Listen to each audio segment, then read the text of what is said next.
E aku nui, e aku rahi, e aku karanga tahamaha, tēnā koutou. He uri o ngā waka ko Horauta, ko Mātātua, ko Te Arawa, me te waka tapu takatimu e. He mihi mai aha ki a koutou katoa, no reira tēnā koutou, tēnā tātou katoa. Kia ora, my name is Te Ohorere Williams. I'm 23 and I'm currently a soprano studying my masters in the University of Auckland. I just introduced myself with my mihi, which is what we introduce ourselves with in tikanga Māori or within our Māori culture. And in that abbreviated mihi, I explained all the different waka that I am related to throughout my generations over time, as back in 900 BC, Māori came here on waka, and we have 7 different waka which relate to all the different areas around the motu, which is Aotearoa. Yeah. Hine E Hine is a beautiful folk song that was originally composed by Princess Te Rangipai. And it's a beautiful rendition of a Māori waiata and a lullaby to and it's been passed down over generations and generations, but also spread throughout all of New Zealand. It's such a beautiful song, which has meant that many different composers and arrangers have arranged it. Now this particular arrangement is done by Robert Wiremu, who is a very special person in my my sphere, in my world, and he graciously wanted to arrange this piece for us to do, because at the moment within all of the different arrangements and versions of this piece, there aren't that many that are composed or arranged by Māori artists and composers, and I think this is an issue that needs to be a bit more highlighted and a bit more aware about where the text is coming from and how it should be respected, and how these pieces should be respected for generations to come as well. And Robert's very much on his journey to be able to reclaim our beautiful waiata and share them with everyone, but who are created by Māori, and which still maintain the integrity and the mana and the ihi and the wairoa of what these different pieces actually all encompass. And yeah, so it's very special for him to be able to say, no, this is a piece that I want to as a koha for you, for us to be able to perform together, and a song that I'll be able to take with me wherever I go as well, which is very special. An emotional sort of perspective, Robert added this tangi in as a little tangi for me, as he knew that my grandfather, my koro, he had passed within the last year, and it was a moment for me to express my love for him through the tangi, which becomes quite emotional. And within Te Kaga Māori, we have many different types of karanga, which are the calls. So you'll see some at poheri, and you'll see a tangi. Poheri for when people are being welcomed onto the marae. You'll hear a karanga and kai karangas calling people on. You'll hear like a motetea and other various different types of calls, and this is a specific one.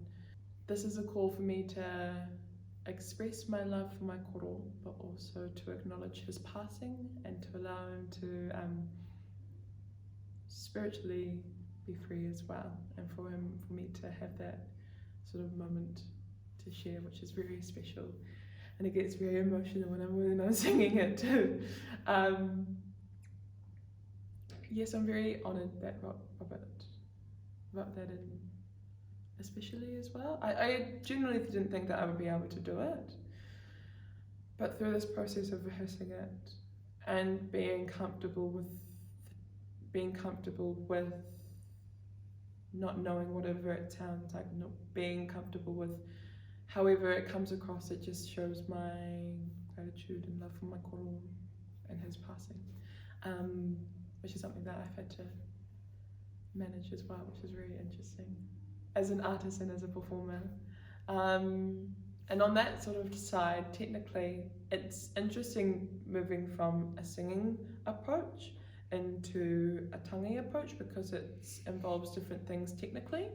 And then going back into singing after that and singing Arirang, being able to manage those different and difficult technical things that we need to acknowledge and process when we're singing, and then when we're doing the call and then singing, has been a cool sort of journey to go on as well. Yeah. Throughout my different experiences through high school and university, I've been lucky enough to perform in various different choirs, and through that time I've had to do various different karangas within different choral pieces, and then back into that transition back into singing again, as kapahaka is so prevalent within Māori culture itself. Kapahaka is so beautiful as it manages to explore the many different facets of Māori artistry, and just to being able to, as I was never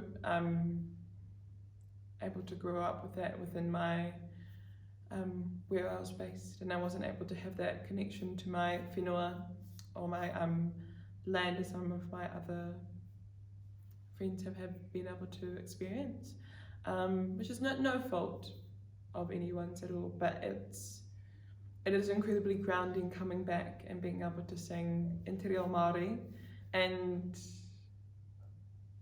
to be able to share that with very different cultures and various people of all, yeah. But being able to share it here in New Zealand, but is very special, and then sharing it overseas is even another thing, which is also very special. Yeah, it's beautiful.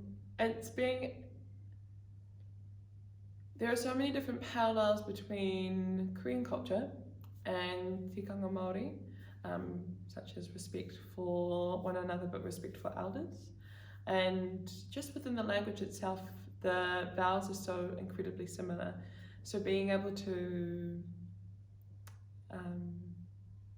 assimilate myself within Korea, within Hangul, and within the culture has been so beautiful, and being able to sing the text has been so beautiful as well.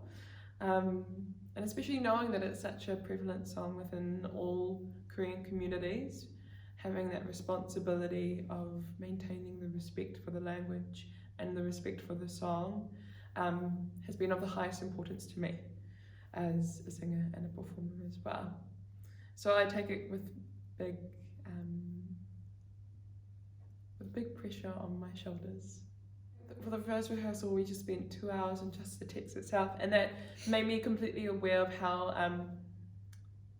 how important the text is, which it always is, but it really is in this case. And even within your own translation of what the words mean, which is so beautiful, being able to sort of emulate that within the performance, I think is so much fun as well. And through, I was talking about this with someone else before, but through my time at Westlake, I wasn't really within the music sort of side of things until I was about 14 or 15, and that's when I really leaned into my love of music. And through that time, people would always talk about the prevalent the wonderful musicians, and like who have come through the halls of Westlake, through the girls' school and the boys' school. But there was one name that always popped up when it came to piano, and it was always Jason Bay. It was like, hey, Jason Bay was amazing, he was awesome. So when I got to it's true. So when I got the call that this was actually happening, I was like, okay, here we go. This is amazing. This is awesome. But it just really just shows the ties of how how education within music is really important, but awareness between one another as well is very important as well.